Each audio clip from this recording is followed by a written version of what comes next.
This is NerdFT Radio, where nerds full-time explorers of the metaverse, surfers of the blockchain, and not in our mom's basement. I'm your host, RSG, aka Orlando City is in second place, Crier, and we're going to the playoffs. And I am here with Crypto Crier, aka Legends of Mara, Maxi. Crier, Yeah. Your bags aren't doing so hot right now. Just gotta put it out Why, there. Yuga? Why? Yuga's just, yeah, I don't know, man. I don't know. We had the Legends of Mara released last week. We think we talked a little bit about it, but yeah, I finally got my reveal of my hunter vessel, and it was the cheapest possible reveal. Worst thing, I can't even do anything. I just have to wait until they release something now. So everyone's also just farming and doing all this stuff, and I'm like, I can't even do that without buying, the minimum to play this game is like astounding to me. It's literally like probably like 2 ETH to like be just like basic. That's ridiculous. That's actually something pretty interesting. This will lead right into the first topic that we have to talk about, which is Sugartown. So we've talked about Sugartown for some time now. We should hopefully as well. I'm going to put this into the air, into existence. Camel's coming on the podcast to talk about this at one point. So Sugartown is the NFT project for Zynga. Zynga is very famously known for Farmville, for Toy Blast, Words with Friends, all these incredible phone games that have been revolutionizing literally mobile gaming. And they finally took the leap into Web3. And myself, Crier, we got on the list, we minted, we staked, and fortunately for some of us at NRN, they were able to go ahead and jump into the alpha of the actual Sugartown like platform and first gameplay, etc. So obviously when you think about Zynga, you think about mobile gamings. It's going to be addicting games that are addicting. There you go.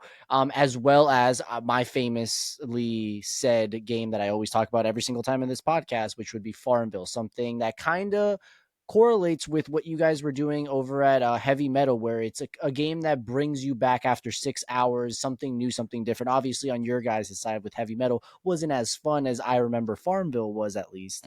But again, that's when you think about Zynga, you think about that. Of course, the other massive thing is Zynga was purchased out by 2Take, which is also owner of 2K, owns Rockstar Gaming, which means Camel might know when the new GTA is going to launch or release. So we need to extract that information from him when he's on the podcast.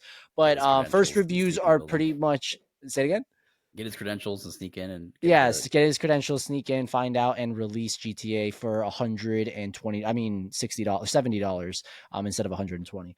Yeah. But a lot of the reviews are in pretty much. We had the alpha event. A lot of people saying awesome things about the game. It kind of, for me at least from the outside, because unfortunately I wasn't able to play.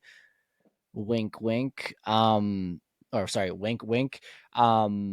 It kind of felt like the Dookie Dash aspect of it. Obviously, with the IP of Yuga, there was more rumble and more like more people talking about Dookie Dash than comparable to like a Sugartown right now. But the whole overall like gameplay, it was very similar to where it's a game that's going to reel you in and you're going to want to play one more time because you can do better than the last time, right?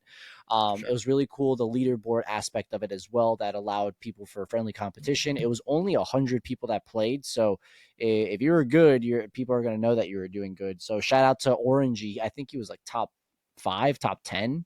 At first, I think he was number 2, maybe. The top guy ended up having like 600,000. I had like ridiculous 6,000. And just I got to like put that in perspective. But so like I didn't play. Go ahead. Yeah. So I got to play the alpha. I think it's really interesting.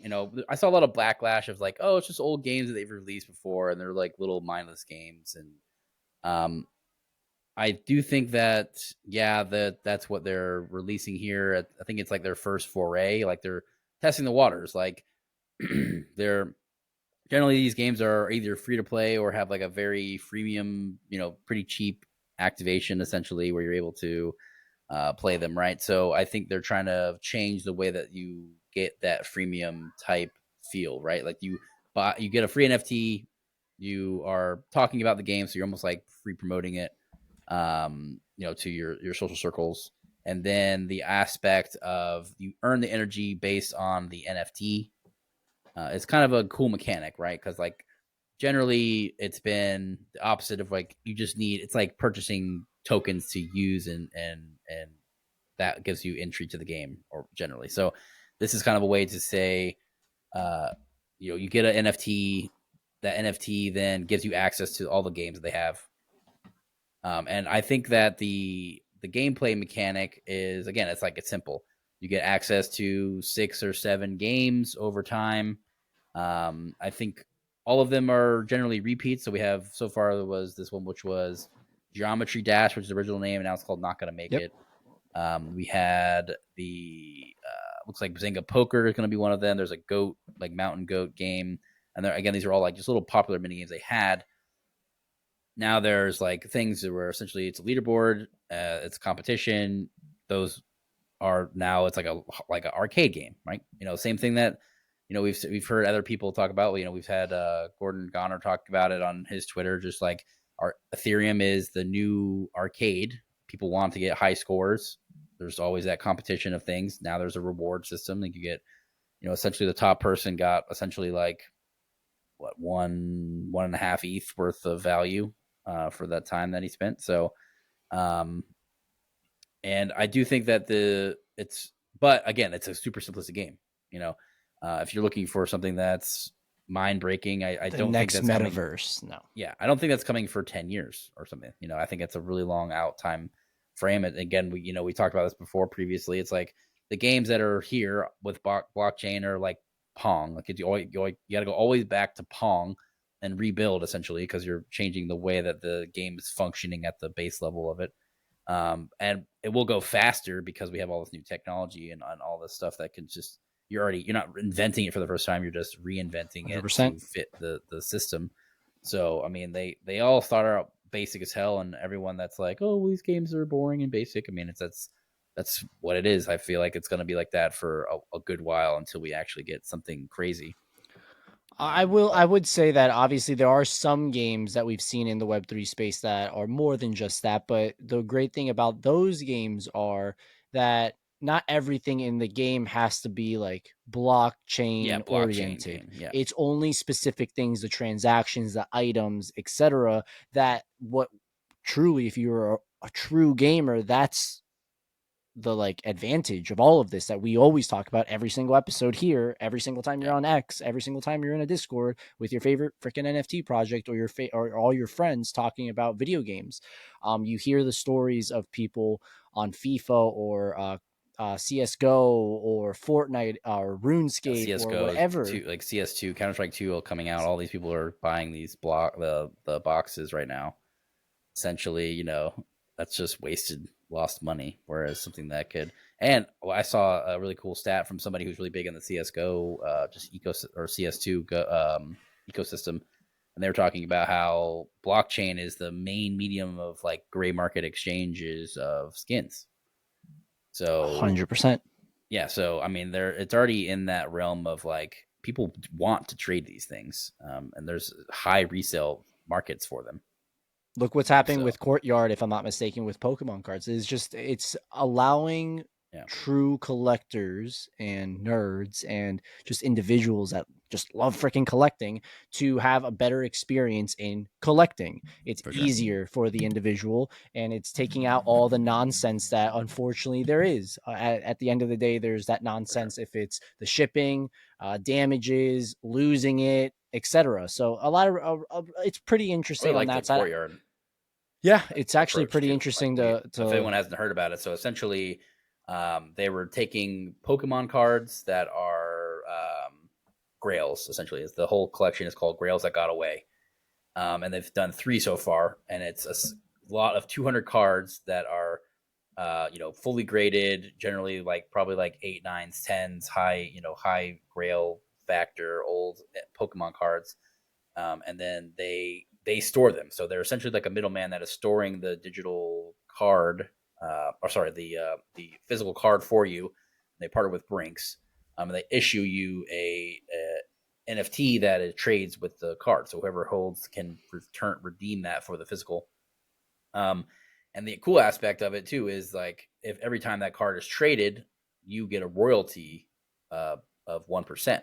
So if you are the person who owns a card and you're trading it, you get pretty much a return. And then the person who tokenized it the first time, so say you have a bunch of rare Pokemon cards, you're incentivized to like store it with them, and can also unlock liquidity. You can combine these things with token. Like look at you, like you have all these Funkos right here. I mean, how much do you think your entire Funko collection could possibly be worth? I know we're kind of talking about Funkos in a little bit too. I will tell you right now exactly how much my collection number, right? is worth. It is exactly $7,473. Okay, yeah. So and that's estimated.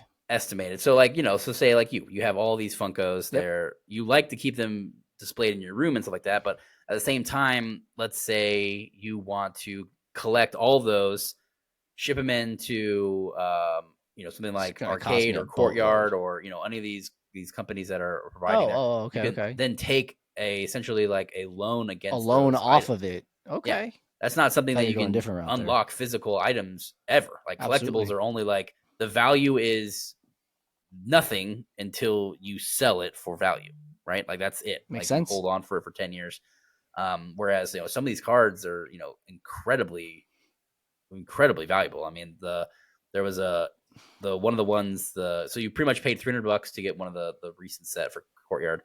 You had a 1 in 200 chance of getting like a $6,000 Pokemon. It was a Mario Pikachu card. That was like a recent one. That's like very rare. Yep. Not very many of them. So it's like a secret rare essentially, because it was like secret artwork and stuff like that. So really cool ones. They had like a Grow in our Discord actually won like a $2,800 first edition Venusaur. That was like 9 out of 10 or 10 out of 10. So I do think these are, I don't know, it's something that you don't really appreciate the technology of NFTs at all until you see stuff like this, where it's like, it's just trading the physical item faster with more incentive, more security.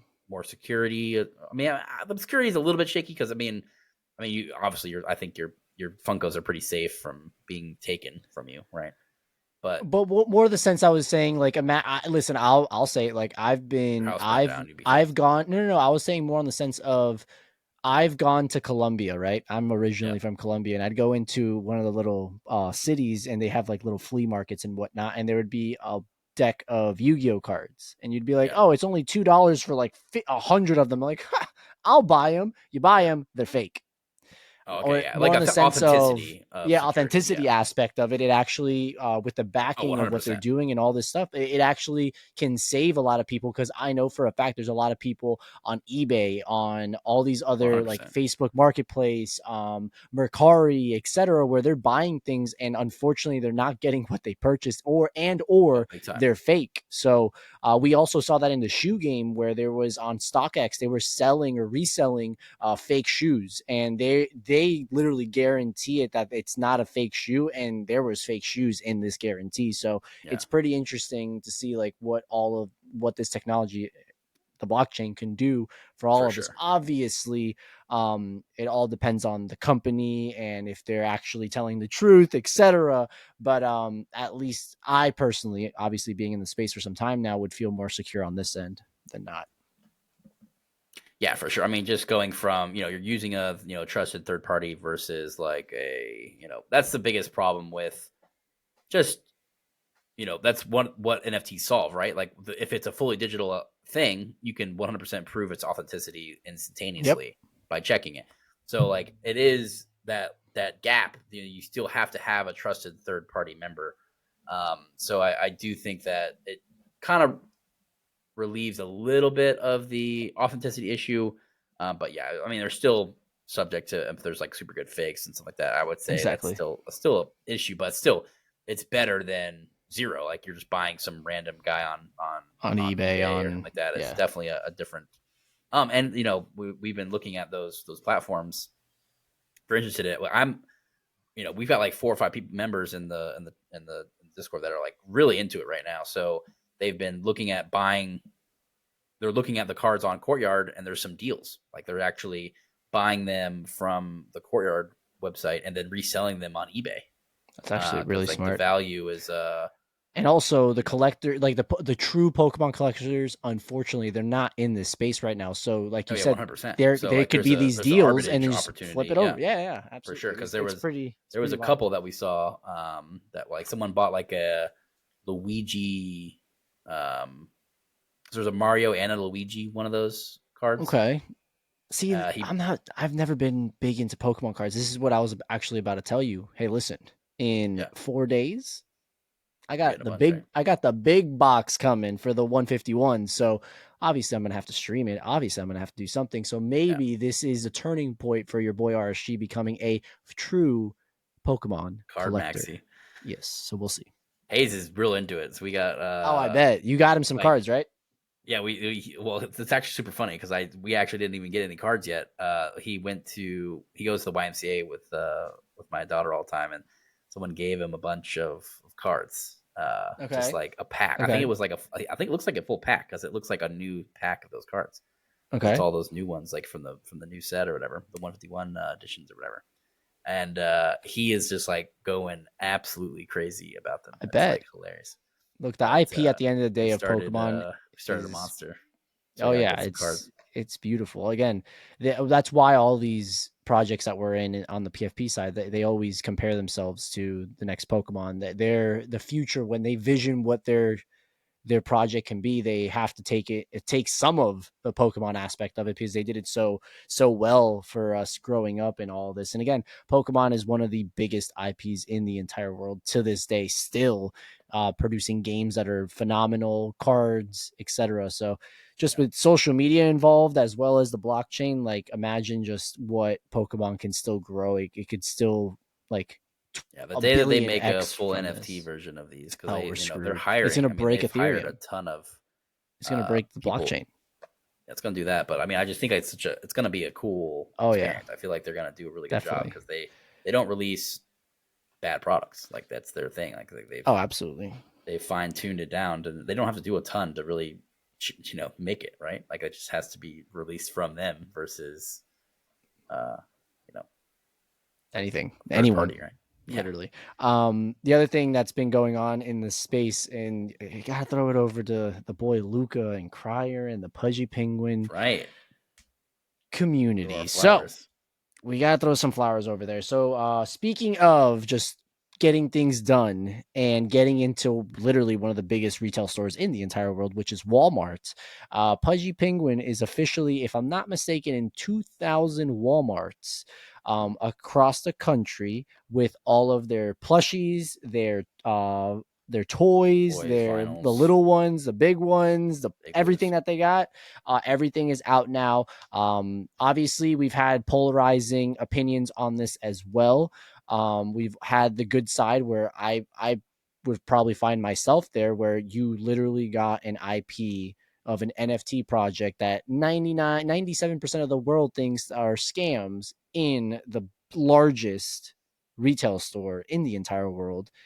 I think that's a positive. And for the individuals that are negative about it, saying that, oh my Lord, it's not luxury. It's like, what? Like, what do you mean? It's like, that's not what you're trying to do. So Pokemon has plushies there. We were bashing the Walmart Mutant Apes shirts not too long ago. I mean, I wasn't. Who was? Who cares? Everyone does the same. Yeah, it's ridiculous. Like, you have to have it with Balenciaga. You have to have it with Gucci. You have to have it with all these insane things. I'm gonna be honest with you guys. All those brands I just named, I don't got nothing from them. And I go to Walmart like every other 2-3 weeks to buy something. So what are you guys smoking? Unless you're literally this billionaire that just Walmart's too nice for me. Like, come on now. You're literally in a retail store where kids go with their parents and their parents buy presents, gifts, toys, everything for their children.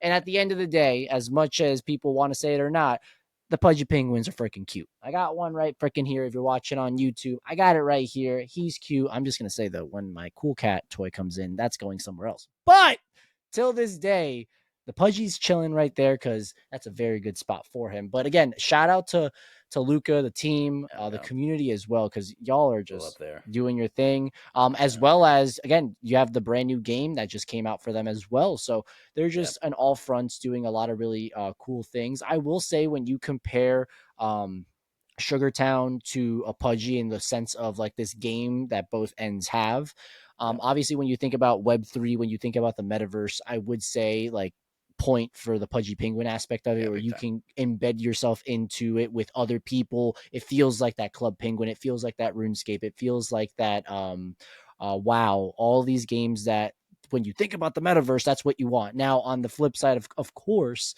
Sugartown went on the sense of, hey, let's build multiple games, a leaderboard, and then later down the road, we're going to have that in like full blown game where you're going to go in and just the mini games are going to be like the arcades within the world and all that stuff. So obviously on the Zynga side, on the risk factor, because they're a multi-million billion-dollar company. Again, they're owned by Two Take.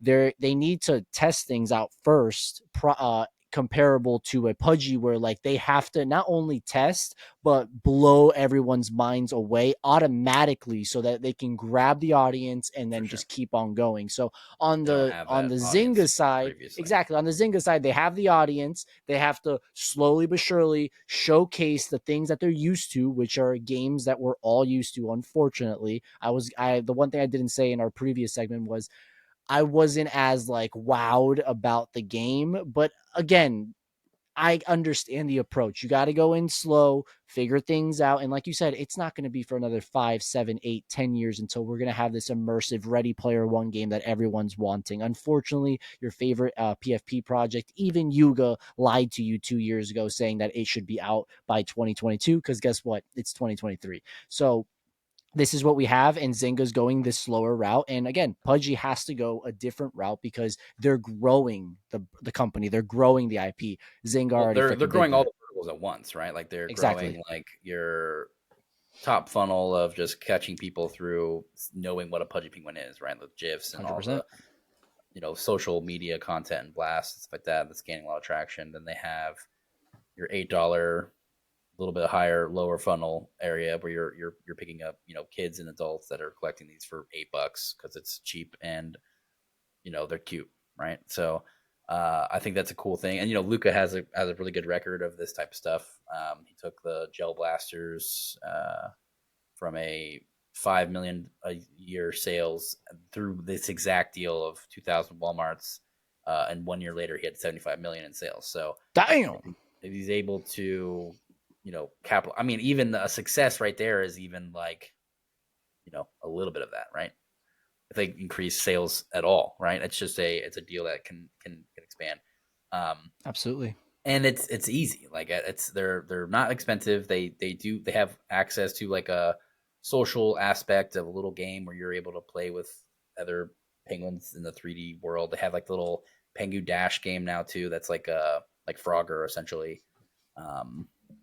Which is also interesting, and it's just, and they're all free again too. So there's no, they're not going the Balenciaga 12 grand route. I mean, they still can. Listen, they have vinyl figures that are like very expensive and very limited, and that's the great thing about it. When you look at Pokemon, they have the same thing. There's very expensive collectibles in Pokemon. Yeah.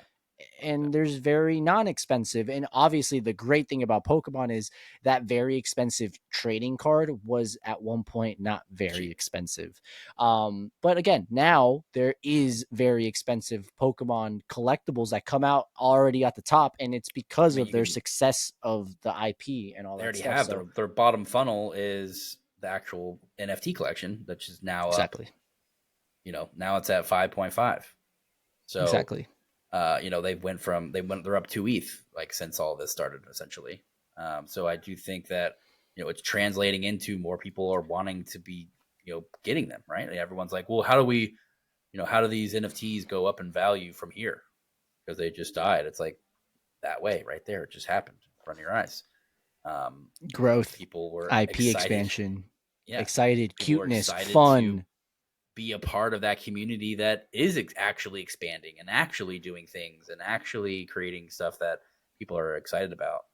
And people want to be part of that kumbaya and have fun, right? So like they join the huddle. So you see it happening right now, and even they have the little bit up that little pudgies were at like 0.2 and now they're at 0.45. So like each of these little things are that's I definitely that's a messed up. I should have 20,000 bought collection. one. It's a little bit of a less access, or it's just these things are they have their funnel down very, very well, and they're Absolutely. doing it in a great manner for sure. I think. Listen, I'm going to tell you, Crier, right now, the world would be dominated by Pudgy Penguins by one act and one act only. And you know what that act is? What is it? Luca having a meeting with Disney and outright buying back Club Penguin. That's it. That's the only. I'm kidding, but it would be pretty funny to see that. And again, like you said, you can customize Penguin, creating their own though, yeah. But imagine, just imagine, Crier, if they bought the rights of it. You're ridiculous. You got to go on YouTube, watch a little bit of Club Penguin, and see why. Just you have to switch your brain off to like, hey, make yourself really, really, really dumb and stupid for a little bit, and be like, oh wow, this is actually pretty fun. If I was 8, 9, 10, 11-year-old. Yeah, exactly. And again, like I showed my kids, Hayes is like running around like, oh, I slide around with my penguin. Yeah, and he gets like customized a shirt. So like I mean that capture is targeted at the right. I mean their audience. There was some little bit of FUD backlash I thought was interesting. There was a Walmart comment review. I saw that. Review, 1-star rating, saying that they were cute and well made, but they the whole goal is to get your children addicted to crypto and gambling at a young age or whatever. Cute at the end. Cute though. Well made though. Well made, but cute. But cute. But like I know. I mean I think. I don't know. I think the gambling thing is a bit of a huge stretch, just because it's like it's a couple bucks. Like that's not outfits are not gambling. I don't know. Listen, it sounds like that person bought the top of a very bad. What was the cereal project? They bought the top of the cereal project, and unfortunately, they're just down bad, and that's why they don't want their kids to go the same rabbit hole as their ex. Shout out to Gail. Oh God, come on, Gail. Figure your shit out, Gail. But it is pretty interesting. Again, remember when you buy these toys from when you buy these toys at Walmart, you also are receiving NFTs that you are able to put in your wallet, the whole nine. But I could only imagine a lot of people buying these penguins and literally just throwing that thing out. But also it will lead to other people having this wallet. So vice versa, still not a bad thing because the scarcity aspect of it goes down because people are throwing it out. And on the other side, you're maybe bringing a brand new person into the world of NFTs and what this technology could be for. Again, these kids are literally the future generation that are going to be the next CEOs, the next founders, the next president, the next billionaire, the next, all these people. And if you're young and you're understanding this technology and seeing how and why this could help so many sectors of the economy and so many sectors of like gaming and all these things, it could lead to a lot of people, just really good people coming into the space and making a name for themselves as well. So that's obviously the very long and very, very long term goal here. But one of the things we got to talk about, Crier, and it's probably like holy shit moment for me at least. It's Vivi and Funko, Crier. Do you understand that I was a VV maxi? Number one, still am. Oh yeah, I definitely understand because I still have money in there that I can't use. Number two, if you're watching right here on video, your boy has a lot of Funkos. We already said that has $7,400 worth of Funkos. By the way, I would like to state this. I've only purchased 2 Funkos over the actual original price of the Funko. It was a Ghost Rider Doctor Strange, which was money. And the other one was another Doctor Strange that was a chase. No way. So it was 2 Doctor Strange. Everything else I've purchased at the dollar of whatever I bought it for. So I just want to put that out there. Number 2, let's talk about what this partnership is. So it's actually a freaking partnership. Funko and Vivi are announcing a new collaboration with, not only are they collaborating, Crier, they're collaborating. I couldn't even say that word right there. Collaborating with my favorite brand, which is Marvel, that merges the realms of physical and digital collecting.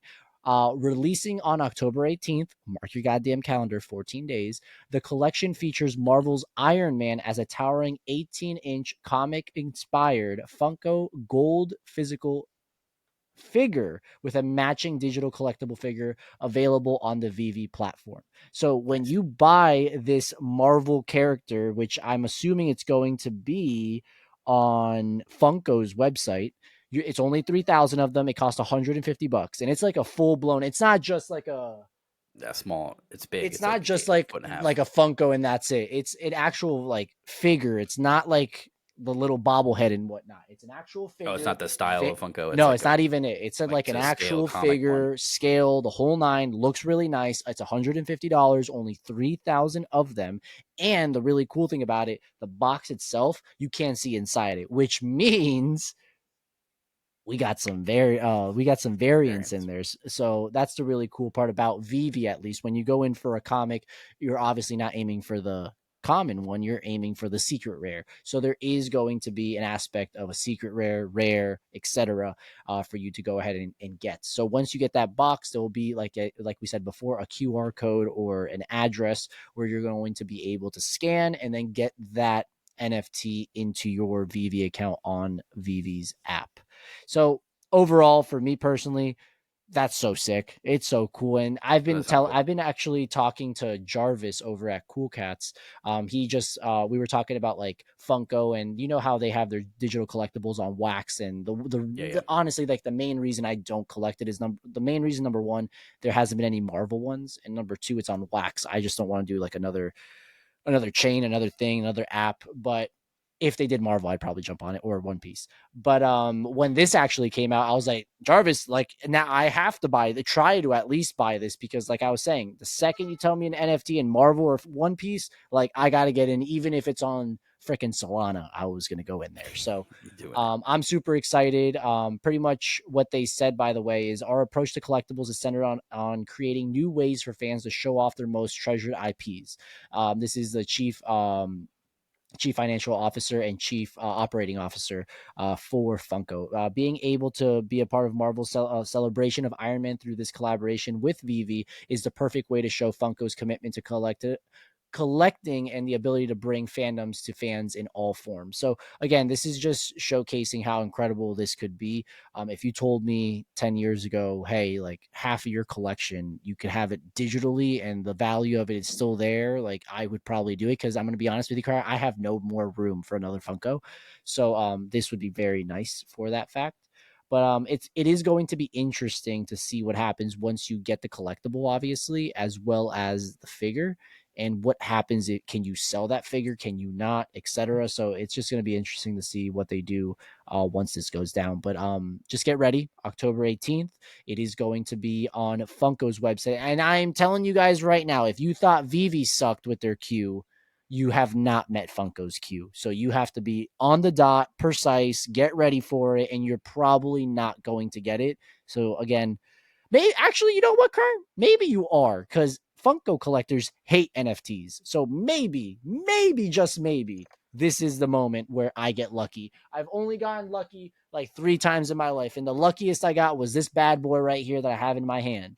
So let's see if this goes for number 4. So this should be interesting. Killing it. Yeah, I still got like $80 on the VV. We just got little by little. They do nice little comics. We try. I did get the common whatever. Good. That was start collecting him up. Yeah, we just start little Iron Man here, little Black Panther there, little Doctor Strange here, little Wolverine there, and we should get some really cool things. Crier, we got nerd out. The episode is ending, unfortunately. 2 things that I'd like to say on my side. Number 1, Ahsoka finale, unbelievable. So sick, and probably one of the best lightsaber scenes of all time for Star Wars. Finally. Nice. Number 2, the cliffhangers in there, unbelievable. They're leading into something freaking massive. And to be honest, at the end of the day, I just can't get enough of Thrawn. I need more Thrawn in my life. I need more Ezra. I need all the rebels in live action form. I just need more of. The one thing I will say from the show overall that pissed me off, I wanted more Chopper.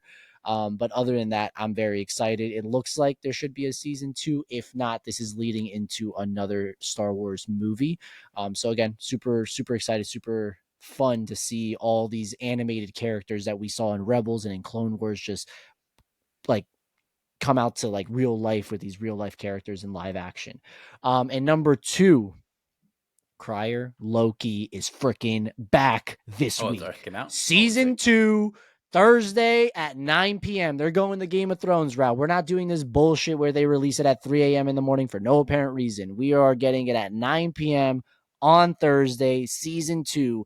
And if rumors are correct, Deadpool 3 is going to have very big connections to Loki. So if we see a freaking Deadpool connection and Loki in the show, I personally will lose my shit. So I cannot wait to see this. We're getting Kang back. We're getting Loki back. Mobius might get his jet ski for the first time ever. And we're getting some brand new characters involved in here too. And Sylvia is also coming back in Loki. So I'm super excited. Thursday, 9 p.m.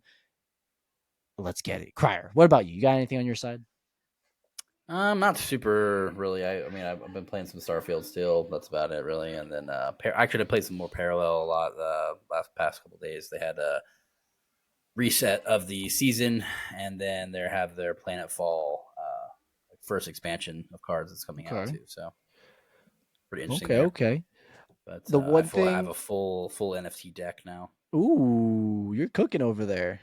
Okay. Right, baby. Crier decided to cook over there. But the other thing I will say, if you are playing Marvel Snap, even yourself, Crier, I know you don't play as much anymore or anything. Log into Marvel Snap in the next, I think it's 10 days, and they're giving you a brand new Midnight Sun Doctor Strange variant, which is like dope as hell. So just log in really quick, click the top right corner, and it's a free card that you get. Maybe you don't have Doctor Strange, and that literally unlocks Doctor Strange for you. But there is a new season with all like they're actually a partnership with Marvel Snap and Midnight Suns, which is a game that came out on PC, Xbox, PlayStation. Game was great, but unfortunately everything Marvel except Marvel Snap on the gaming side has just completely tanked, and hopefully we can start seeing some like good Marvel video games. That's what Marvel's been like kind of worried about, and we are getting a Wolverine like open world, Black Panther and Iron Man, like completely open world. So if those games hit, maybe Marvel can get back on the map on the gaming side on, of course, consoles and PC. But other than that, Crier, that pretty much wraps it up for us. Our next episode should be an interesting one, to say the least. Do we give like a little spoiler? We got Luca coming on next week. Oh Jesus, awesome. You just chucked it like that. Golly. All right, well, we're getting the Penguin himself, the man, the myth, the legend, man. Luca. He's jumping on the podcast. That should be out next week. So get your, what are they called? The fluffs, Listen the pluffs. No. Get your pluffs. No, I forgot. What were the pets in Club Penguin? I forgot. Just get those little furry things and get ready for an episode of NerdFT Radio featuring Luca in the next one. We'll catch you guys later. Peace. Later.